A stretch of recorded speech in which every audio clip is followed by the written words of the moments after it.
22 গজে একসময় বল হাতে গতির ঝড় তুলেছেন, ভয় ধরিয়েছেন বিশ্বের বাঘা বাঘা ব্যাটারকে। আজ সেই রুবেল হোসেনের হাতেই উঠতে যাচ্ছে নতুন দায়িত্বের ব্যাটন। বিসিবির হাই পারফরমেন্স এইচপি কমিটির জয়েন্ট মেম্বার সেক্রেটারি হিসেবে দায়িত্ব পেতে যাচ্ছেন সাবেক এই পেসার। তার সঙ্গে নতুন এই পথ চলায় আছেন শাহরিয়ার হোসেন বিদ্যুৎ ও ইমতিয়াজ হোসেন তান্না।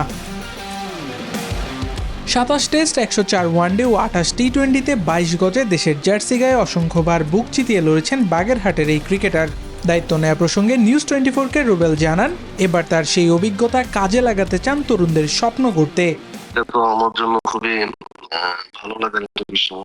এত বছর ক্রিকেট খেলেছি, তো ক্রিকেট বোর্ডের সাথে যুক্ত ছিলাম। এখন একটা দায়িত্ব আমাকে দেওয়া হচ্ছে, তো অবশ্যই এটা আমার জন্য অনেক চ্যালেঞ্জ এবং আমার জন্য ভালো লাগারও বিষয়।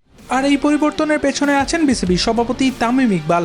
নিজেরা যে পথ পেরিয়ে এসেছেন, সেই ক্রিকেটারদের অভিজ্ঞতাকে কাজে লাগিয়ে প্রশাসন ও উন্নয়ন কাঠামোতে যুক্ত করার উদ্যোগ নিয়েছেন বিসিবি বস। আর এমন বড় দায়িত্ব পেয়ে রুবেলের কণ্ঠেও বিসিবির প্রতি কৃতজ্ঞতা। অবশ্যই একটা জায়গায় কাজ করলে এটা সব দিক থেকেই ভালো কিছুই হবে, বিকজ আমার তো কিছু প্ল্যান আছেই, তাই না? টুকটাক কথা হয়েছে, বাট আমাকে বলেছে যে কিন্তু বড় একটা দায়িত্ব তুই পাচ্ছস।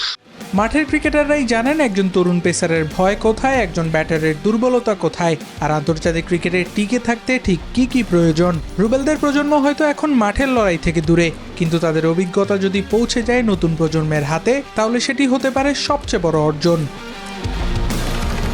আবরার আল দাইয়ান, নিউজ 24।